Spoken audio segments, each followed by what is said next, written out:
Bueno, cuando abrimos la tapa está aquí en el frontal, tenéis en muchos de ellos un esquema de conexión. El esquema de conexión tiene por una parte lo que es la fuerza, que tenéis en la parte de aquí.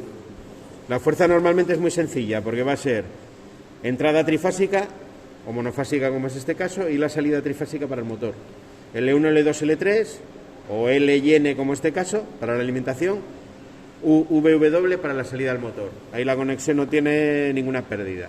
Es como si conectase la entrada del contactor y luego la salida del térmico.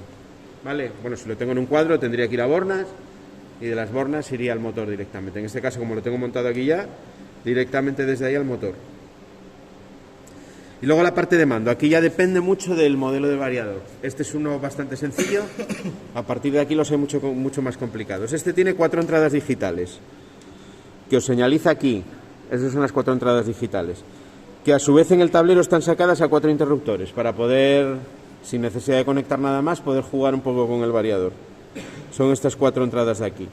Bueno, y luego están sacadas con unos LED también, para que veamos cuando la activamos. Esto es ya cableado externo. Luego tenemos una entrada analógica, que aquí está sacada este potenciómetro. Esto es una resistencia variable, que al girar varía, que podría tener cualquier otro tipo de entrada analógica, ¿eh? Imaginaos, por ejemplo, si lo que quiero regular es el caudal de una tubería con una bomba, pues un medidor analógico de caudal podría entrar ahí como entrada analógica y hacerle la regulación de velocidad de la bomba directamente. ¿Vale? Pero bueno, aquí lo vamos a hacer a mano. Esto en máquina herramienta, por ejemplo, pues se utiliza la posibilidad de que tenga el operario de regular a mano la velocidad de la máquina, ¿no? Con un variador es muy fácil hacerlo, porque es sacar un potenciómetro a la entrada analógica y ya puede regular la velocidad. Bueno, las 4 entradas. Vamos a hacer los ajustes por defecto y vamos a ver cómo funciona, para qué sirven las 4 entradas ahora mismo. Luego, más entradas que tiene, o en este caso, una salida. Tiene 2 bornes que internamente están con un contacto que se abre cuando hay algún tipo de error. Cuando yo arranco el variador y todo está bien, ese contacto interno se cierra, me está dando señal en esos 2 bornes, y cuando hay algún tipo de problema o se para por sobrecorriente porque le falta tensión, ese contacto se abre. Si yo tengo el control, estoy controlándolo, en vez de manualmente como está aquí a través de un autómata, yo puedo tener ese contacto en la entrada del autómata y saber que hay cualquier tipo de emergencia. No es como si fuese el contacto del térmico que yo le pongo al autómata, la señalización del térmico. Bueno, aquí la puedo utilizar conectada externamente para lo que sea. Y luego, también en la parte de fuerza, que no lo comenté, en esta parte de aquí, en este no lo tiene conectado, pero se les puede conectar lo que se llaman resistencias de frenado. La resistencia de frenado es una resistencia que le metes externamente, que se utiliza para frenarlo por inyección de corriente continua. La inyección de corriente continua la puede hacer también el variador. Vale.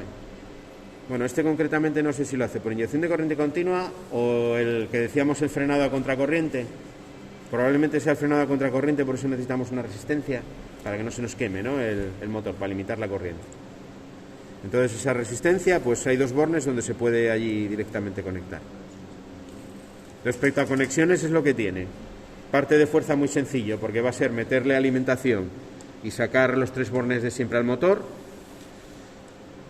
Y luego, en la parte de mando, lo principal son las 4 entradas digitales y la entrada analógica.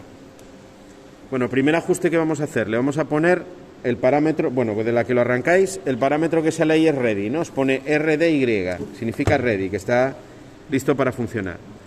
Las teclas están un poco borradas, pero tengo una flecha para arriba, una flecha para abajo, a la derecha tengo el enter y a la izquierda el escape. Iríamos aquí a buscar un parámetro que es FCS. Veis que todos tienen 3 letras, ¿no? Ah, bueno, los variadores no lo dije, pero normalmente necesitas el manual al lado cuando estás. Yo ahora no lo tengo porque voy a modificar las cosas que me acuerdo de memoria, pero cuando entras en un ajuste ya un poco más específico necesitas el manual porque son un montón de parámetros que es difícil aprenderse de memoria. Luego tiene zonas como este FUN y SUP, que estas dan acceso a más parámetros, están como anidados, ¿vale? Tenéis una lista de parámetros y algunos de ellos os dan acceso a otra lista de parámetros. En este caso tengo la lista principal y 2 listas, una sería FUN y otra sería SUP. En FUN están funciones relacionadas con el funcionamiento del motor del variador Y en subs es de supervisión, es para medir corriente, tensión, que me lo saca aquí por pantalla. Entramos en FUN y aquí creo que tengo el FCS, creo que estaba aquí dentro, si no lo buscamos por fuera. Bueno, es ir dando hasta que aparezca el que...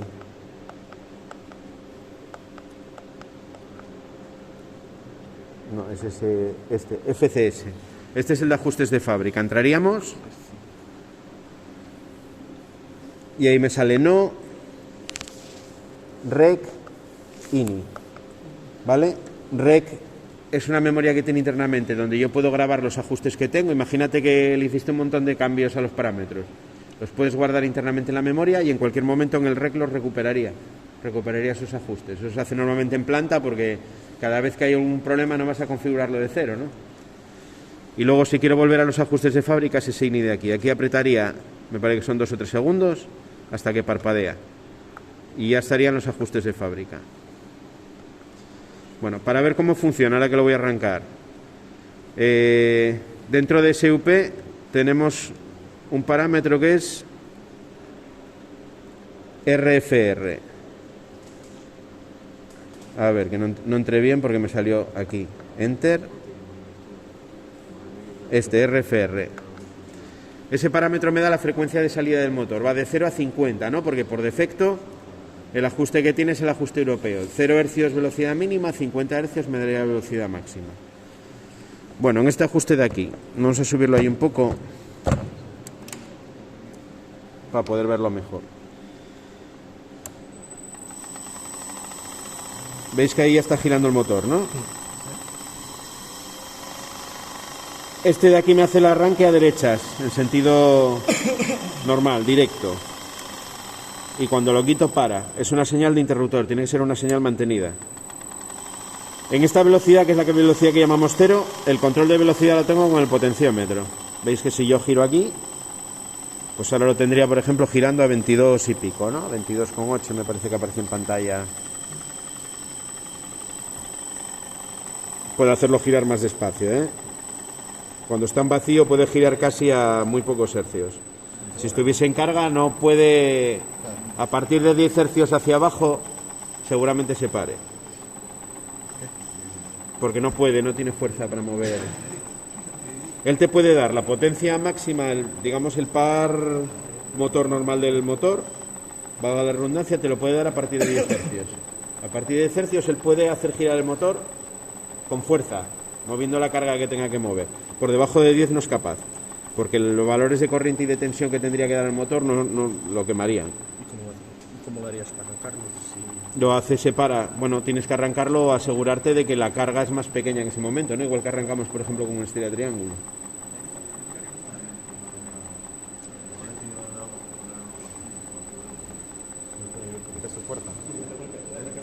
Así lo podemos poner. Casi lo frenas con la mano, eso. Prueba a frenarlo, seguramente se... Suéltalo. Bueno, tardó en saltar. Si estás un cacho, acabará seguramente saltando. Sujete. ¿Pero qué salta? Quédate.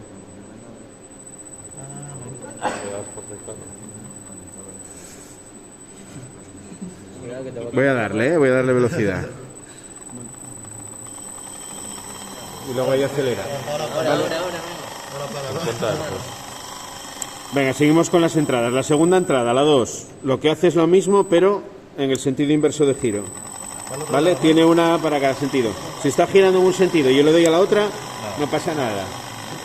Lo único que él sigue girando en la primera orden que tenía.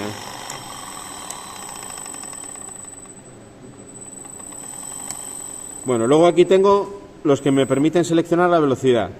Cuando están los dos apagados es la velocidad 0, que es el control con el potenciómetro. ¿Vale? Si activo esta velocidad de aquí, va a ser la velocidad que llamamos mínima, la segunda velocidad. Ahí giraría a 10 hercios de manera fija. ¿Y si ahora mismo le das al otro a la vez? Ahora lo vamos a ver. Si pongo este, serían 25 hercios la velocidad. Y si doy los dos, serían los 50 hercios. Estas velocidades serían fijas, 50, 25 y 10. Y así lo que mande el potenciómetro. Vale, son las 4 velocidades, digamos, preseleccionadas que tiene el variador. Pero eso lo puedes ajustar. Se pueden ajustar. Si yo tengo parámetros que me puedo decir la velocidad primera en vez de 10 creo que sean 15, la otra 35 y encima quiero hacerle, por ejemplo, que en vez de a 50 que gira sobre velocidad, a 60 Hz o a 70. Puedo hacerlo. De hecho, el motor o este variador puede hacer girar el motor hasta 200 Hz. Es decir, 4 veces más. Si estamos a 3.000 revoluciones o cerca de 3.000 en 50 Hz, serían cerca de 1.200 revoluciones por minuto. El motor tiene que poder soportarlo mecánicamente, claro, el variador puede hacerlo, pero otra cosa es que el motor pueda girar a esa velocidad, igual se te rompe o algo. Pasa lo mismo con la velocidad corta. Si yo tengo un motor, lo voy a hacer girar a muy baja velocidad, puedo tener problema con la ventilación. Estos motores, no sé si os habéis fijado ya que el ventilador está aquí atrás. Pasa lo mismo con Fórmula 1, ¿no? Cuando va muy despacio, los coches de competición tipo Fórmula 1 tienen problemas de refrigeración, porque la refrigeración es por el propio aire que le entra al coche con la velocidad. Aquí lo mismo, el aire que le entra al motor es el que él mismo con su velocidad le está metiendo a través del ventilador. Si lo hago girar muy despacio, el flujo de aire es pequeño y puede que no ventile bien. Entonces, en aplicaciones reales, cuando lo hago girar o me interesa hacerlo girar a velocidad baja, lo que se hace es meterle ventilación exterior. Pones un pequeño ventilador, como en los ordenadores, y lo estás ventilando tú exteriormente. ¿Calentará más despacio? Sí, también. ¿El qué? ¿Que calentará más despacio? No, porque tú sí está a baja velocidad, pero le estás metiendo algo que tenga que mover en el eje, él va a calentar también, aunque vaya despacito. Él va a tener que dar corriente, va a tener que hacer tener que transmitir una potencia mecánica, la que sea, la que necesite. Bueno, más ajustes interesantes que hay por ahí. El tema de las rampas de aceleración, lo que os decía. Yo puedo hacer, por ejemplo, si salgo aquí al menú principal, el primer parámetro que nos salía era el de ACC, ¿no? Que es este que está ahí, me parece. Sí. Es ese, sí. Esa es la rampa de aceleración. Si entro en este parámetro, lo que le digo es el tiempo en segundos que tarda en pasar de 0 a la velocidad máxima, 50 Hz. Este parámetro yo lo puedo modificar, por ejemplo, y hacer que sea mucho más, ¿no? Vamos a poner un valor alto para que veáis, por ejemplo, 11 segundos. Le doy a Enter y en cuanto parpadea ya me cogió el valor. Nada, volvemos a ir al parámetro SRFR para ver la velocidad de salida. ¿Es que a los 10 segundos cuando empieza a coger velocidad? No, tarda 10 segundos, 11 en este caso que le hemos metido, en llegar a 50 Hz, a la velocidad máxima. Le he puesto para que vaya a 50 y le doy el arranque. Y ahora fijaros que se lo toma con mucho más calma.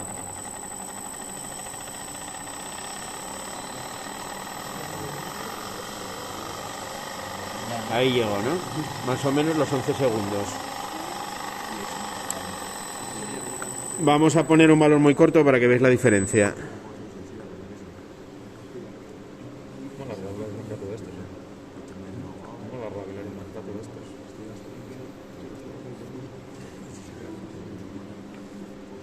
Vamos a ponerle 0,1. No va a ser capaz. El variador, cuando yo le pongo cosas que él no puede hacer, él lo que hace siempre es intenta y llega hasta donde llega. Siempre da prioridad a proteger el motor. Por ejemplo, si yo tengo un modo de parada que es parada rápida, si tiene una masa con mucha inercia en el eje y quiero pararlo rápidamente, eso va a generar una sobrecorriente. Bueno, pues él, controlando esa corriente, va a intentar parar lo más rápido que pueda, dentro de que la prioridad va a ser proteger el motor. Entonces, a lo mejor si le mando que pare en un segundo, paran 3, pero él para.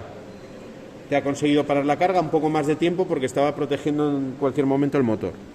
Él no va a ser capaz de acelerar en 0,1, pero bueno, vais a ver que la aceleración va a ser muy similar. A ver si lo metí, porque igual no, sí. Muy similar a cuando arrancamos el motor directamente, ¿no? Con el contactor. Si yo le doy ahora, tardó más de 0,1, ¿no? Sí, bueno. Pero bueno, él hizo lo que pudo. Arrancó. La parada por defecto viene en 3 segundos. Esa parada que estáis viendo ahí se puede modificar también. ¿Puede ver por qué pare instantáneo? Esto es malo. Seco. Si tuviese la resistencia exterior de frenado, ahí sí que se podría hacer que pare en seco. Porque imagínate que es una máquina y es de emergencia que te lleve una mano. Lo hay esa parada. Poniendo la resistencia exterior sí que existe esa parada y te frena en seco. Puedes hacer que pare así, puedes hacer que pare, por ejemplo, a rueda libre, que pare y deje que el motor siga girando. Tiene varias opciones de parada distintas. Bueno, vamos a... ahí, RFR. Bueno, lo intenta, ¿no? Lo que hace que es dar fuerza hacia el otro lado. Sí, le mete una ligera ahí... Sí, porque suena el... ¿Y esto es bueno para el motor? ¿Es bueno para el motor? Ni bueno ni malo. Pues más que... En este caso ni Pues bueno más ni bueno ni malo, porque lo hace siempre controlando la corriente. Yo aquí tengo la opción de meterle la placa de características del motor y unos parámetros donde le puedo decir, este motor no tiene placa, ¿no? Pero si tuviese placa, le podría decir potencia nominal tanto, corriente nominal tanto, coseno de phi tanto. Y él mismo ya... Y entonces esos son los valores que él va a tener en cuenta a la hora de hacer estas cosas para no cargárselo. Bueno, ¿qué más es interesante para el primer día? Bueno, eso es básicamente lo fundamental. Pero se puede hacer muchas cosas, por eso tiene muchas funciones. Se puede hacer bastante, sí. Y ahora mismo, él está alimentando al motor con corriente continua, ¿no? Sí. Y Lo yo, que si te está tuviera haciendo que es... medir por allí, tenía... No vas a medir con el polímetro que tenéis vosotros, no vamos a poder medir en las salidas. Eso, claro, eso te iba a preguntar. Necesitarías un polímetro de los que se llama True RMS o algo así. Verdadero valor eficaz, se los llama. Porque la onda realmente es un tren de pulsos. Él te hace un tren de pulsos positivo, cuando la onda de alterna sería la onda positiva, y cuando es negativa te hace un tren de pulsos negativo. Son pulsos que van en la primera parte de la onda, cuando va creciendo, muy estrechitos, y cuando llegas al pico de la onda es un pulso un poco más ancho. Y en la parte negativa exactamente igual. Eso, cuando tú alimentas una bobina con corriente continua de esa manera, el efecto es que tienes una corriente alterna, porque la corriente no le da tiempo, tiene inercia, ¿no?, en la bobina, es como la tensión con el condensador. Yo, cuando a una bobina le quiero modificar la corriente, ella ofrece cierta oposición, ¿no?, cierta resistencia a que esa corriente se modifique. Entonces lo que hace, esa corriente disminuye cuando yo se la quito ligeramente, no llega a cero. Aunque yo le estoy variando la tensión de cero a lo que sea, la corriente no llega nunca a cero. Aumenta, baja un poco, aumenta, baja un poco, y al final el resultado de la corriente es una onda parecida a la onda de alterna. Se podría hacer, que depende del tipo de carga o de la resistencia que se ponga aquí de la carga, que automáticamente se regule solo. Sí, sí, sí. A través de la entrada analógica yo puedo regular el funcionamiento. No, pero que se regule automáticamente. Quiero decir, tú imagínate que pones aquí algo pesado y para que gire a la misma velocidad tiene que hacer más fuerza, y luego lo quitas y que se siga girando a la misma velocidad, pero tiene que usar menos frecuencia. Y tiene también, para eso, tiene una entrada, este modelo no sé si lo tiene, hay otros que tienen una entrada de pulsos. Les puedes meter directamente la entrada del encoder que está dando la velocidad, y tú lo programas para que vaya siempre a una velocidad fija. Era lo que os decía de los ascensores. Independientemente de la fuerza que él tenga que dar, va a mantener siempre la velocidad. Va a ser un funcionamiento a velocidad constante. Luego tenemos también funcionamiento bueno, hay varias maneras de funcionar. A par constante, haciendo siempre la misma fuerza, independientemente de la velocidad. Entonces él siempre te va haciendo la misma fuerza. Eso sería, por ejemplo, el par constante se utiliza en las máquinas estas de tipo imprenta, o máquinas que tienen, imaginaos un rollo de chapa, ¿no?, que va saliendo por un tren de estos de, no sé, de laminación para cortar o para lo que sea. Ahí la velocidad del motor tiene que ir variando, porque lo que quiero mantener es la velocidad lineal de la chapa constante.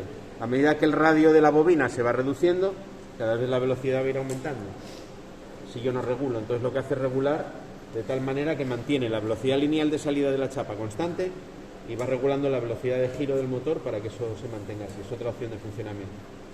Lo tienes también no sé, en bombeo, se utiliza a veces para que vaya a caudal constante, para que te dé siempre la misma cantidad de agua. Hay varias maneras de funcionar. Muchas de ellas necesitan de meterle una señal, como esa que decías tú, de referencia, para que él sepa la velocidad. Este, de todas maneras, tiene un pequeño margen de velocidad que él es capaz de regulártelo, ¿eh? Con la corriente que le está midiendo, que le sale por estos cables, él puede saber más o menos la velocidad de giro efectiva y regular. De hecho, nos está dando esa información, ¿no? Cuando nosotros vemos aquí, cuando yo le meto aquí el parámetro este, él me está diciendo la velocidad de salida, la frecuencia de salida.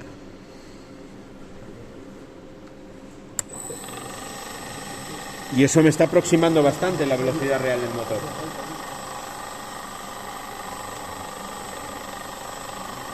Bueno, por hoy vamos a dejarlo aquí, vamos a trabajar en taller.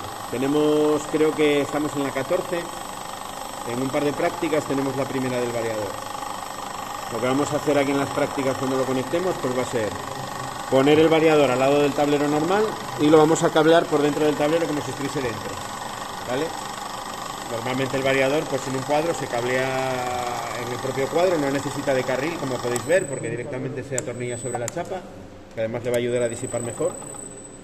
Y lo cableamos y se cablea directamente, ¿no?, a través de la canaleta. Entonces nosotros lo pondremos al lado del tablero y directamente sacaremos los cables por la canaleta del otro cuadro, para bornas y demás.